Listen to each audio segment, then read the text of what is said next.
I want to talk a little bit about the NBA. We can include Major League Baseball, the NHL, really sports across the country, and what they're doing with these Black Lives Matter signs. I used to go to Fenway Park all the time. I saw a big Black Lives Matter sign outside of Fenway Park. Listen, I've been very clear with my opinions on Black Lives Matter and the Black Lives Matter movement, which is I believe the majority of those people that are in the Black Lives Matter movement are good people. I think the majority of the people that have been protesting throughout the country are good people. They want equality. Does that mean that there are, not some crazies out there? Of course there are. There are some bad actors out there. There are some white supremacists out there.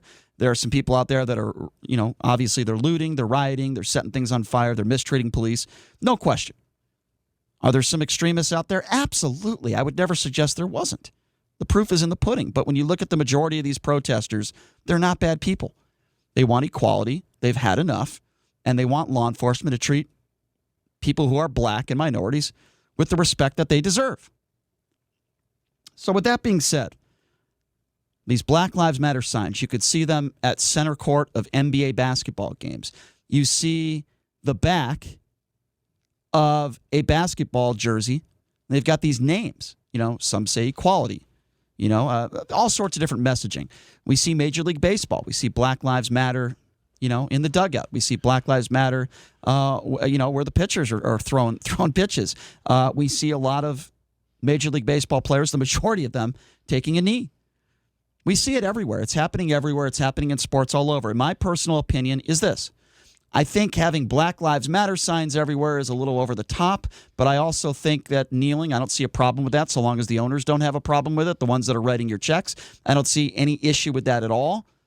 And I think we have bigger fish to fry, and I think there are more important things in society than getting, your pantyhose in a bind when it comes to a Black Lives Matter sign. Now, LeBron James, in a post-game interview on Thursday. I haven't been. Have you talked about Jonathan Isaac at all? No, but okay. LeBron James, I don't know who that is or Jonathan what that Isaac has to do with what we're talking about. Is the only player for the Orlando. He played for the Magic. He actually tore his ACL last night, but he's the only player in the NBA who stood for the national anthem. Okay, because he has strong religious beliefs and he thinks that BLM is a little over the top.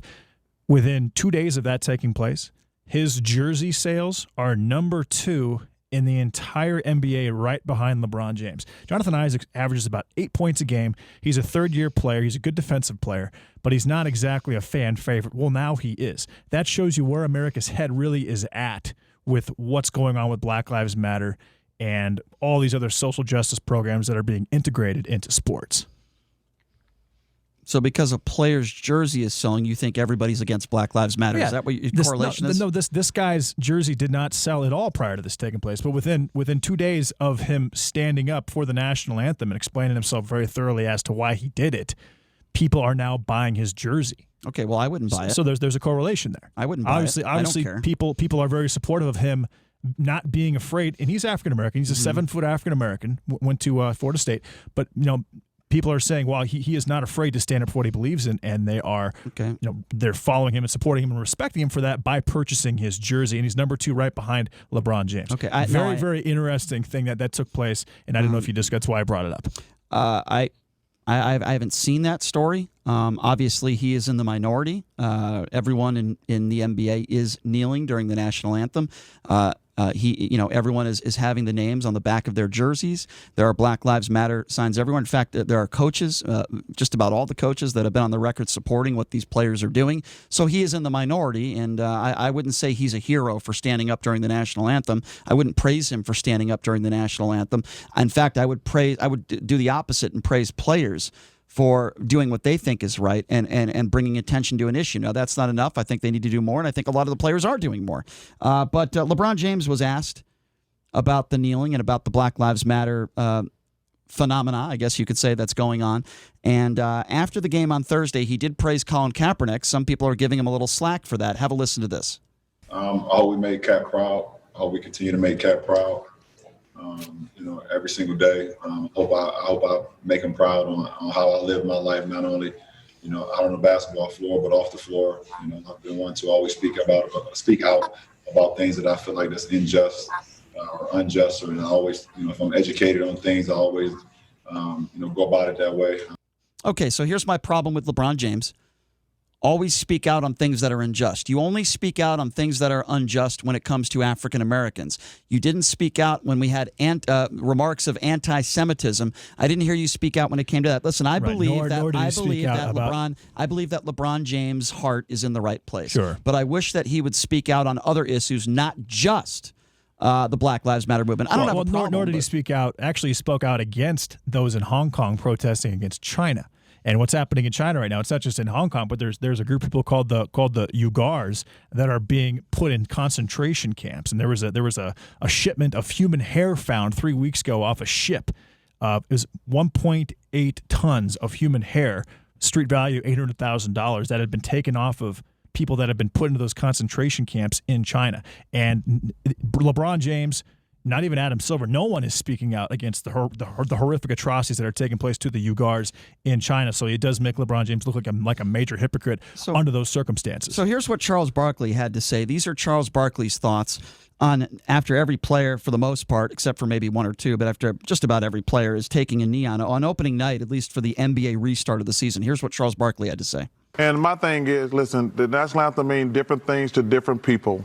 I'm glad these guys are all unified, but if people don't kneel, they're not a bad person. I want to make that perfectly clear.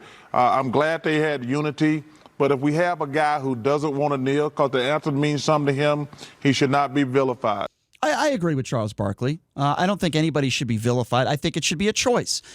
If you want to take a knee, I think you should be allowed to take a knee. And if you don't want to take a knee, that's okay too. Here's what I don't like. I don't like attacks on both sides of the aisle. I don't like, I've seen some ridiculous posts on social media going after some of these players for taking a knee, which I think is absolute idiocy at its finest. And I also think that if a player wants to stand up, he has the right to do so. And I don't think he should be vilified for that as well. You should be allowed to express yourself the way you want to. Let me open up the phone lines. Well, let me just give out the number and then go for it, JD. Let me open up the phone lines. 702-257-5396 is the number to call. The question I ask is, do you think it's fair for anybody to be vilified, whether they're taking a knee or not? I would say both sides, you shouldn't be. What do you think out there? 702-257-5396. Again, that number, 257-5396, if you want to be a part of the discussion. But there's a difference between being vilified and losing fan support. And right now, the NBA has lost major fan support. The MLB has lost major fan support. Half the people that watch Tom Brady hit golf balls against Tiger Woods watched the first day of the NBA opening day after 4 months of no sports whatsoever. No sports in America. NBA opening day, only 3.4 million people watched, and it was the Clippers against the Lakers. That's LeBron James. That's the crown jewel of the NBA. Okay, so I don't care how many. I don't care how many people are watching. But that's a big deal, Brian, because a lot of what the issue right now that a lot of people have is that you have people that died for this country, and then you have because those people died for this country and they served in the military. And they're going through what they're going through with the pandemic, and then you have these NBA players who are making probably anywhere from 20 to 30 times what the average person makes in a year. What does that have to do with it? And these players have amazing lives.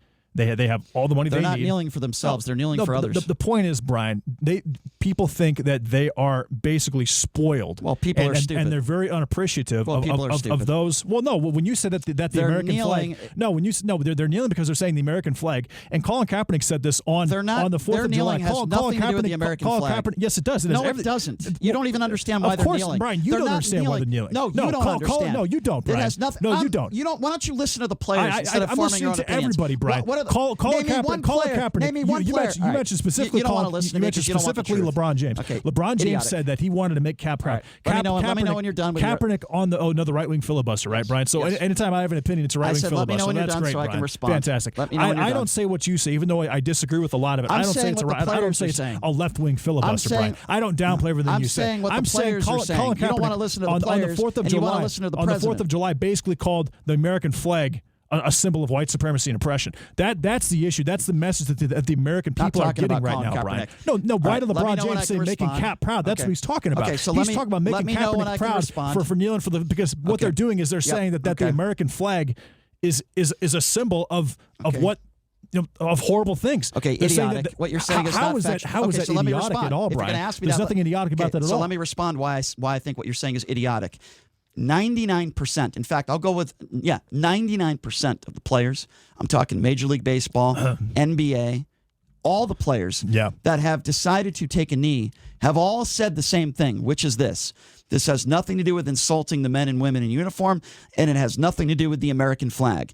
What they're doing and what they've said, this isn't Brian Shapiro's opinion, okay? This isn't J.D. Sharp's opinion. This is the opinion of the players that are actually doing it. And I don't speak for them, and you don't speak for them. Here is what 99% of the players are saying. They are simply stating that we are doing this to raise awareness to the Black Lives Matter movement and to raise awareness of what police brutality is and wanting minorities to be treated as equals. They are not. Hold on, I'm not done yet. Which they are statistically on a national level, Brian. That is idiotic. No, it's not idiotic. You don't understand what you're talking about. It is reality. No. It is reality. The data says so that specifically. Minorities are treated the same. UCI.gov. I mean, the FBI stats say that exact thing, Brian. And the issue is that they can say what they want to say, but the American people, who are the ones, if the American people does not watch these sports, if the ratings don't go up, then the advertisers don't spend the money. The reason that the salary cap is so high for all three of these sports is because people watch it on television. So people spend money. People are actively invested